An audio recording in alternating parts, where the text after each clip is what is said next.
Alors, dans votre carrière d'infopreneur, quels ont été les 2 plus gros challenges que vous avez dû affronter? Premier challenge, c'est la partie technique, la partie technologique. C'est comment est-ce tout ce que j'ai dans ma tête va pouvoir se transcrire sur Internet sans que ça me coûte trop cher. Bon, je me suis planté puisque ça m'a coûté extrêmement cher et j'étais déçu en plus technologiquement. Donc mon premier challenge, c'était Et ça. votre conseil par rapport à ce challenge pour ceux qui vivent ce C'est que challenge? avant de vous lancer à corps perdu dans votre idée, renseignez-vous pour savoir ce qui coûte le moins cher. Aujourd'hui, on peut avoir vraiment des choses vraiment pas chères, même pour des vidéos de bande-annonce, même pour des logos. Aujourd'hui, on trouve des logos à faire pour 5 euros, je crois, $5, oui, entre sur 5 Fiverr. et 100 euros, alors que vous avez encore des… Alors, c'est pas chouette pour les designers qui font payer leur logo 1000 euros, mais il ne faut pas exagérer aujourd'hui. Quand on est infopreneur, on ne roule pas sur l'or et il y a encore des graphistes qui vous font payer 300, 400, 500, 1000 euros un logo. Il ne faut pas Et exagérer. même un site internet aujourd'hui. Même un site internet. Il y a des plateformes comme Freelancer. Ouais, Freelancer, Envato, voilà. Fiverr. Voilà. Toutes ces plateformes sont des gens qui sont Dans le monde entier. freelance. Ouais. On les lance On les lance. sur des projets et qui sont vraiment pas chers aussi dans des pays qui peut-être le coût de vie est beaucoup moins élevé que notre coût de vie. Donc les prix sont très très différents. Ouais, vous allez avoir des gens, je sais pas, en Arménie, en Pologne, vous allez en avoir au Madagascar et ça coûtera moins cher. Et alors après, il y a juste un truc. Moi, j'ai vécu ça avec pour fabriquer une vidéo. La personne ne parle que anglais. Si vous ne parlez pas anglais ou une langue étrangère, c'est pas évident. Donc il faut vraiment arriver ou alors en tout cas à traduire, à avoir quelqu'un qui traduit ce truc. Mais en revanche, vous pouvez gagner énormément d'argent avec tous ces sites-là. Et puis aujourd'hui, il y a des ressources extraordinaires sur Internet.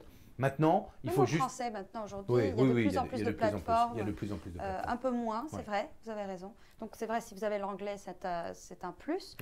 Par contre, il faut juste rechercher, prendre le temps de rechercher.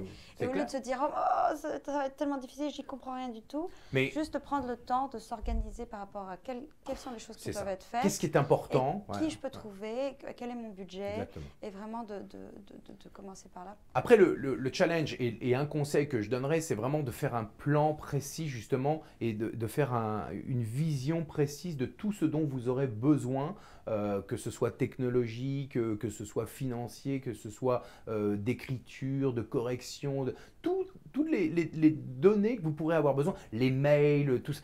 Faites un mind map, vous savez, un mind map, vous partez du centre de votre projet, puis vous faites plein de ramifications. Essayez de partir de ça pour voir si vous n'avez pas de zone d'ombre, pour voir si vous n'avez pas oublié des trucs. Ça, c'est super important. Et pour revenir donc à la question, le deuxième challenge, je dirais que le challenge, c'est quand on se retrouve tout seul face à un projet en tant qu'entrepreneur, même si, et là ce qui est génial, c'est que maintenant sur Internet, on s'organise, on a de plus en plus, vous voyez, quand on se rencontre, on est des experts, on se rencontre entre experts, on se rend compte qu'il y a des congrès de l'infoprenariat, il y a des masterminds, aujourd'hui, ça s'organise, ça se professionnalise et on se rend compte que finalement on est une grande famille, on s'aide, on s'entraide, on vient… L'infoprenariat est vraiment une industrie et c'est ce que j'adore dans ce qu'on fait. C'est extraordinaire. C'est qu'on est une grande famille et on s'entraide. On n'est pas… Personne d'entre nous se considère comme des competitors. Non, on n'est pas des concurrents. On n'est pas des concurrents.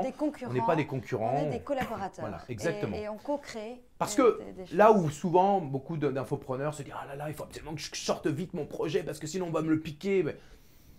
Vous pensez bien que l'idée, au moment où vous avez eu l'idée, il y a 100 personnes qui ont eu la même idée dans le monde. Donc, votre idée, de toute façon, on achètera votre idée. Aujourd'hui, ce verre-là, il est bleu. Il n'y a pas qu'un seul fabricant de verre dans le monde. On a besoin de verre et on va avoir des verres à pied, des verres verts, des verres jaunes, etc., etc.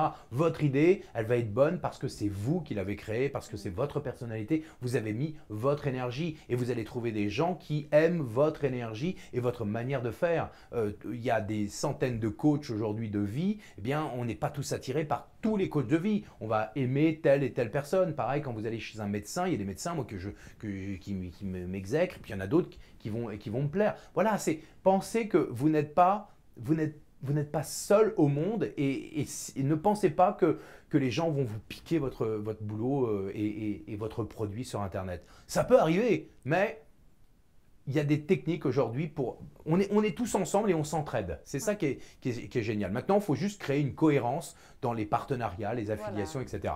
Mais ce challenge dont je parlais… Se sentir seul. Même nous, je pense que vous aussi, Jessica, vous la ressentez. Parfois, on est seul, on est chez soi. On peut être, par exemple, quelqu'un de très réfléchi à écrire. On se dit, on n'est pas entreprenant, on n'ose pas. Alors on n'ose pas faire les choses. Et puis, on va rencontrer quelqu'un qui est beaucoup plus tonique, beaucoup plus dans l'action et qui va dire, mais si, tu fais comme ça. Ah, d'accord. Et puis, des fois, il y a des gens qui sont plus consciencieux, qui vont bien aimer faire les choses. Essayez de vous entourer des bonnes personnes et pensez bien qu'on est dans un milieu, l'infoprenariat, c'est neuf, ça a fait à peu près 10-15 ans grand max qu'on se lance et ça commence à peine à s'organiser. Ça commence à peine à s'organiser et c'est maintenant qu'il faut prendre le cheval, quoi. C'est-à-dire que là, il est en train de gambader, et on est tous dessus, là, on est en train de s'organiser. Et c'est maintenant que vous pouvez vraiment vous sortir votre épingle du jeu, je pense. Et parce que c'est magique, honnêtement, c'est génial. Quand on se retrouve tous les infopreneurs ensemble. Oui, hier on dînait, on était un groupe, quatre, c'est génial, on partage des idées, on a tous, puis on va tous, qu'est-ce qu'on veut tous finalement? On veut être libre, on veut s'éclater, on veut avoir plus de temps pour nous, on veut créer et on veut vivre de notre passion. Et impacter le monde en le faisant. Voilà. Et partager avec générosité et honnêteté. Ça c'est important. Pensez bien à ça, c'est que l'infopreneur, la base de l'infoprenariat, c'est l'honnêteté et la générosité. Parce que les gens qui ne sont pas honnêtes sur Internet… Ah, ça se voit tout de suite.